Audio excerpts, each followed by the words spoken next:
Good morning, y'all. This is going to be Tuesday's reading of Ivan, pages 229 to 250. And today you don't have any reading work to do with this, but we will be meeting individually for writing, okay? So your parents will have the time that I'll be getting on with you separately, okay? So let's get started on this. This is called Interview.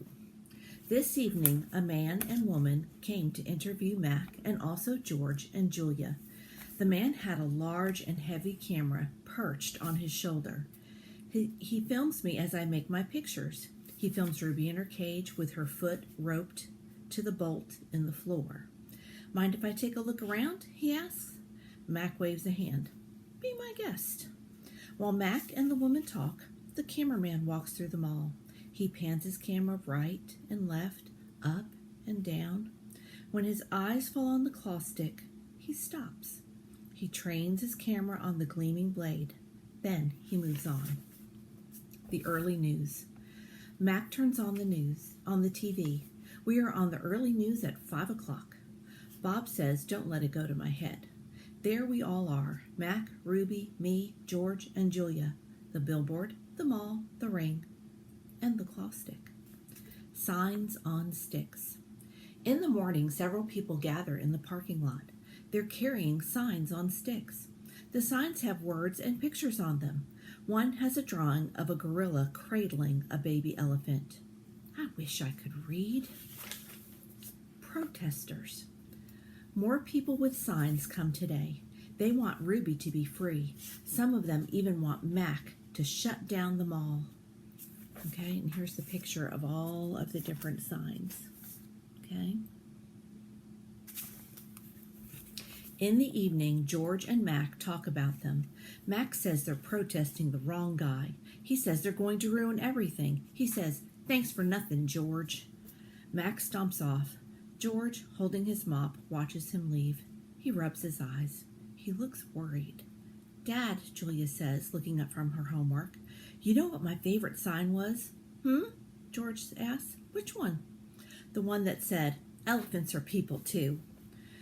George gives her a tired smile. He goes back to work. His mop moves across the empty food court like a giant brush, painting a picture no one will ever see. There's another great simile, guys and girls, okay? His mop is like a giant paintbrush, okay? Check marks. A tall man with a clipboard and pencil comes to visit. He says he is here to inspect the property. He doesn't say much more, but he makes many check marks on his paper. He looks at my floor. Check. He examines Ruby's hay. Check. He eyes our water bowls. Check. Mac watches him, scowling. Bob is outside, hiding near the dumpster. He does not want to be a check mark. Free Ruby. Every day there are more protesters and cameras with bright lights. Sometimes the people carrying signs shout, Free Ruby! Free Ruby! Ivan, Ruby asks, why are those people yelling my name? Are they mad at me? They're mad, I say, but not at you. A week later, the inspecting man comes back with a friend, a woman with smart, dark eyes like my mother's. She has a white coat on, and she smells like lobelia blossoms. Her hair is thick and brown, the color of a rotten branch, teeming with luscious ants. She watches me for a long time. Then she watches Ruby. She talks to the man. They both talk to Mac. The man gives Mac a sheet of paper. Mac covers his face. He goes to his office and slams the door. New box. Okay, now I want you to take a look at this new box. And I want you to think about where that box belongs. Okay, we've talked about the circle with the giraffe in it. Where does that belong? Or who does it belong to? Something strange is happening. The white-coated woman is back with other humans. They place a large box in the center of the ring. It's Ruby-sized. And suddenly, I know why the woman is here. She's here to take Ruby away. Training. The woman leads Ruby to the box. She places an apple inside. Good girl, Ruby, she says kindly. Don't be afraid. Ruby inspects the box with her trunk. The woman makes a clicking sound with a little piece of metal she is holding in her hand. She gives Ruby a piece of carrot. Each time Ruby touches the box, she gets a click and a treat. Why is she making that clicking noise? I ask Bob. They do that to dogs all the time, Bob says. I can tell he doesn't approve. It's called clicker training. They want Ruby to associate the noise with the treat. When she does something they want, they make that noise. Great job, Ruby, the woman says. You're a quick study. After many clicks and carrots, she takes Ruby back to her cage. Why is that lady giving me carrots when I touch the box? Ruby asks me. I think she wants you to go inside, I explain. But there's nothing inside, Ruby says, except an apple. Inside that box, I say, is the way out. Ruby tilts her head. I don't get it. See the picture of the red giraffe on the box? I think that lady is from the zoo, Ruby. I think she's getting ready to take you there. I wait for Ruby to trumpet with joy, but instead, she just stares at the box in silence. I'm not sure you understand.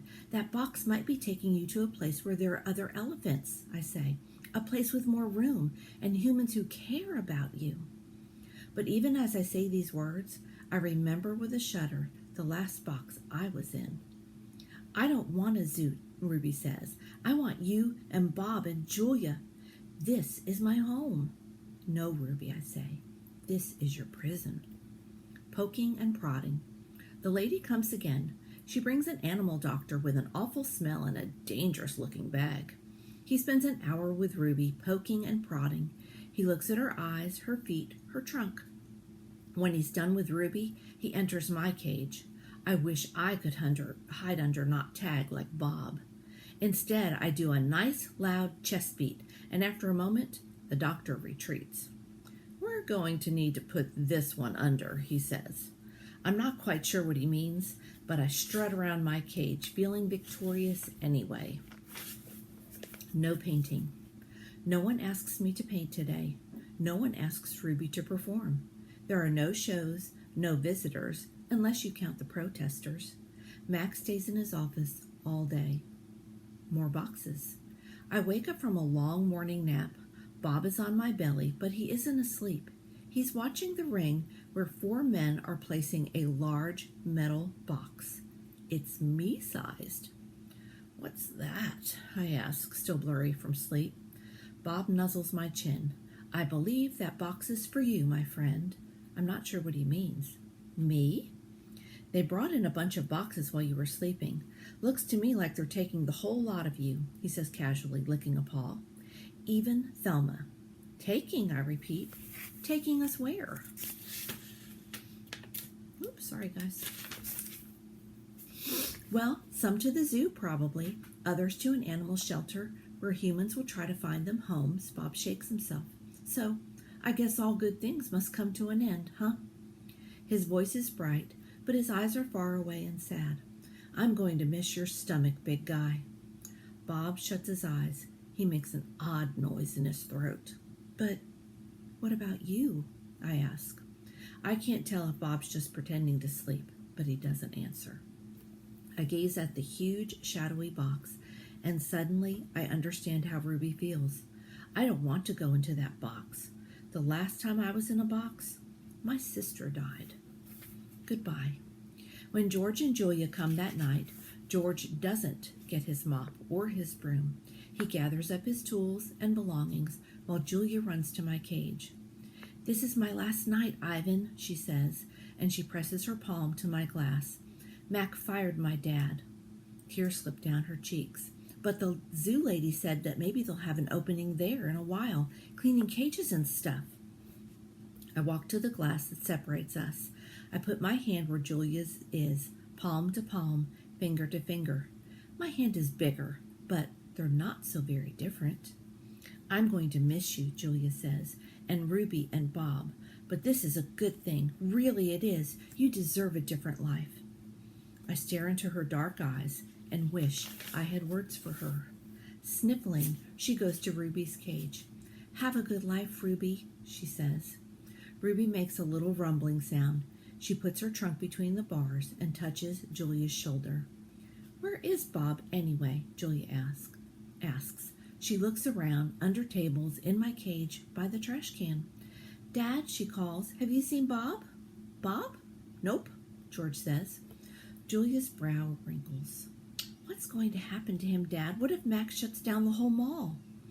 He says he's going to try to keep it open without the animals, George says. He stuffs his hands in his pockets. I'm worried about Bob too, but he's a survivor. You know what, Dad? Julia gets a gleam in her eye. Bob could live with us. Mom loves dogs and he could keep her company and...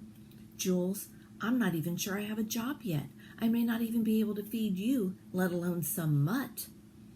My dog walking money. Sorry, Jules. Julia nods. I understand. She starts to leave, then runs back to my cage. I almost forgot. This is for you, Ivan.